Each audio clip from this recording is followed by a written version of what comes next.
Today I have with me Kotaro Yamamoto, the technical advisor from Honda for many years, right? For 39 years, I've been working for Honda. 39 years, guys, so he knows everything about Honda. He's a really nice man and he explained it yesterday at Honda presentation, kind of every single detail about the car, and I was impressed to find out some details that I didn't know until now, and I'm sure you don't know as well. First of all, I want to congratulate you and your team because the car is just fabulous. I mean, not only the design, but also the improvement to the car, plus the hybrid, full hybrid system that, in my opinion, I think it's one of the best combination of efficiency and also the smoothness of driving. It's really, really good.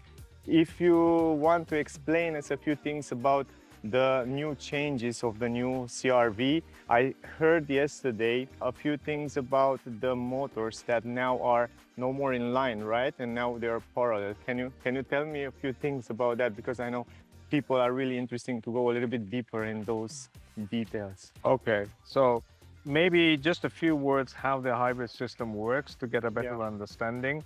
So at Honda, the so-called EHEV hybrid system works in a way that the engine is used basically to produce electricity by running a generator.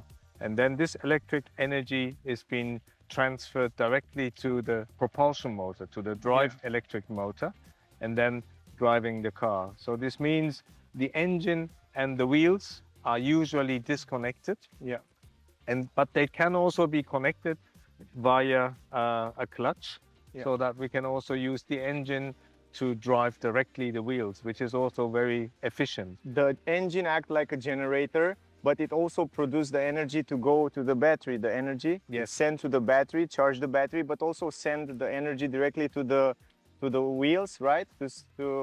But after 80 kilometers per hour, or when you push the acceleration, it's just come directly or send directly the power to the wheels, or Exactly. So what we want to do is to operate the engine always in a very fuel efficient operation point. yeah, The engine has a very different so-called efficiency yeah, depending on where you operate the engine. right, And normally, as a conventional car with a manual shift, you pass this so-called sweet spot only for a very short moment. But with the hybrid system, where we are disconnecting the engine from the wheels, yeah. we can operate the engine independent from the speed, always at this very fuel efficient operation point. Yeah. And that's the secret behind. Yeah, and it stay like kind of the same RPM, right? It Yes. doesn't. Yes. Yeah, this is great, and that's why I think when I heard about it first time, I was thinking, man, this is so intelligent. I mean, you kind of control the efficiency in some ways, right? But, And but keeping the engine on the same RPM is sometimes not so good from, let's say, the perception, because people think maybe this is a CVT gearbox, or it feels like a CVT gearbox. So what we did is, because the engine is disconnected from the wheels, basically we can do everything what we want with the engine. We could even play a melody with the engine. But so what we do is we simulate a revving up engine with a shift up. So it actually feels like a very sporty car, accelerating and revving up and shifting up. yeah. And also the sound changes if you switch from normal mode to sports mode. Yeah, I noticed that, and it has a super nice sound. But I think it's also from the speakers. Or Yes. it's a little bit. A little It bit. comes also a little. Only some frequencies are Yeah, being. and I think it's set up perfectly. It's some little element there that make you feel really nice. I drive the car a little bit earlier on those curves there, and it was really dynamic, and I like that very much. I think the suspension are set up perfectly between dynamic and comfort.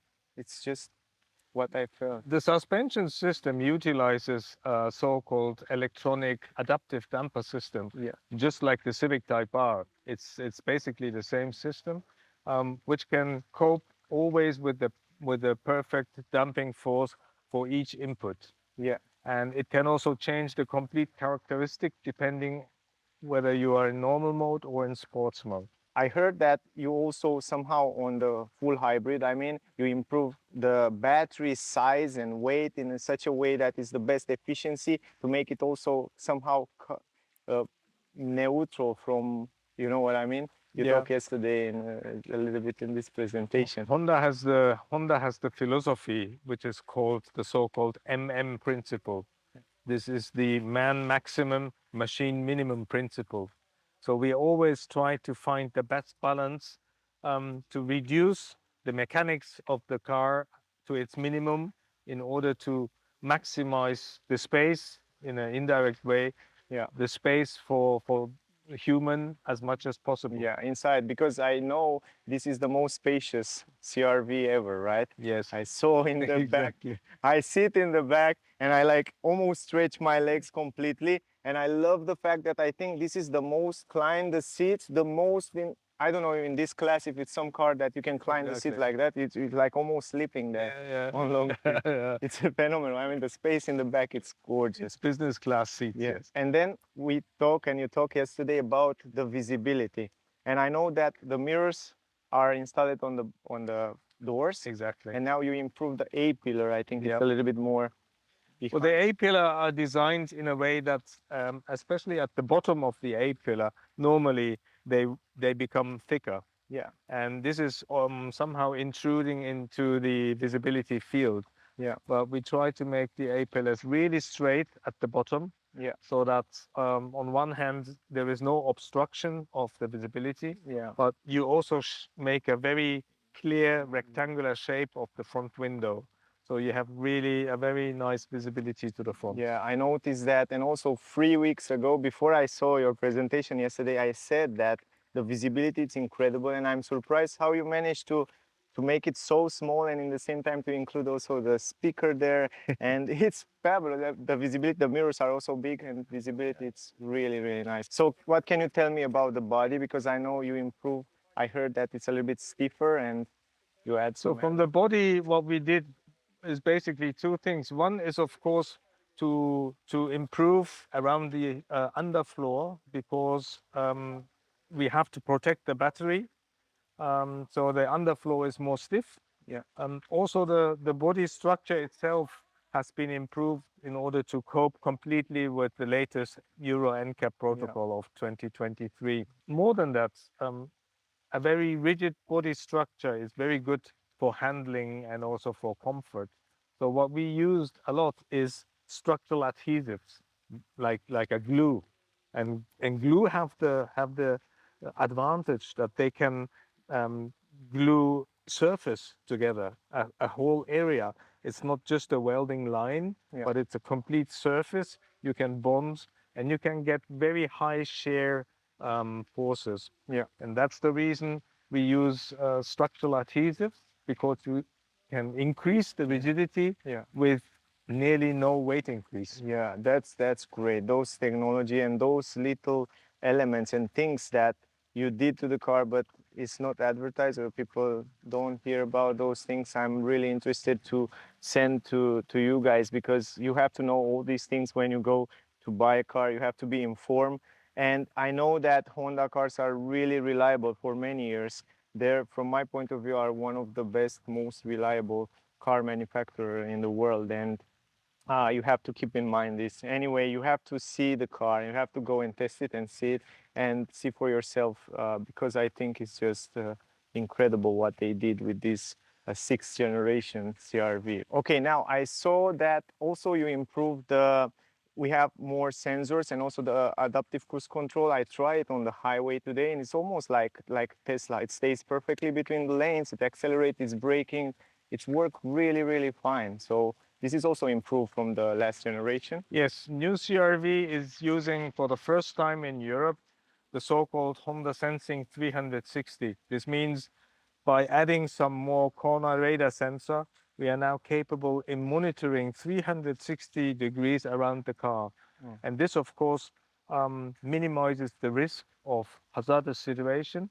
And of course, we can have new functionality of the car. For example, if you drive with adaptive cruise control and lane keep assist, by indicating or by initiated by the indicator, the car will autonomously change the lane for overtaking. Really? And if there is another car on the parallel lane and you want to change the lane, it will warn you by Yeah. giving some steering input in order to bring you back so that you can avoid the collision. Nice. Also, the cross traffic from both sides on the front can be monitored. So if you have a very poor visibility Yeah. into a street, the system can recognize if there are cars coming from left or right. Yeah, So I saw that. It has a lot of system that warn you when I drive, and it's really useful. Honda has the target to reduce accident fatality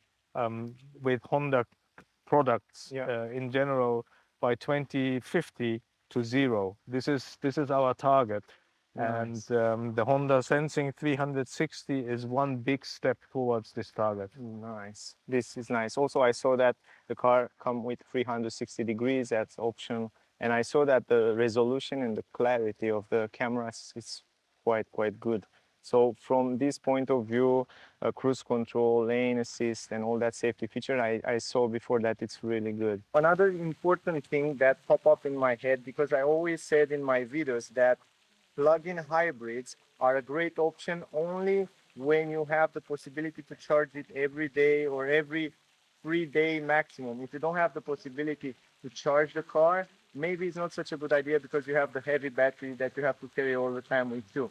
But I hear yesterday you said something about Honda have one good advantage, right? That it has a different hybrid system as base or The plug-in hybrid of the new CR-V has the big advantage that the base powertrain is already the very fuel-efficient eHEV hybrid powertrain. So, of course, when using the battery, which is capable in driving 82 kilometers all electric, the fuel consumption is really marginal. You have something like 0.8 liter per 100 kilometer. But even without the battery, so if the battery is completely empty, then still the consumption is something around 6 liter, so nearly equal to the full hybrid, because the base powertrain is the fuel-efficient hybrid powertrain. And on top, if you want electric power again, you can charge the battery with the car while driving. So if you are, for example, driving to London and you know after maybe 50, 60 kilometers of driving, you need to have certain battery charging to drive fully electric in the city, you can already start charging before. And then when you reach the destination, maybe you have already a fully charged battery. great job, really nice. Thank you very much. So in general, I think we cover everything, and we thank you very much for the time and for all the information. Now, guys, from my point of view, I think it's one of the best full hybrid or plug-in hybrid that it's on the market today. Definitely go and test it, check it out, and see for yourself. Thank you very much for your time and for everything. Good luck with everything. Great job with the car, you and your team. And yeah, that was all, guys. Don't forget to like, share, subscribe. Thank you again for watching. See you in the next one. Bye, guys.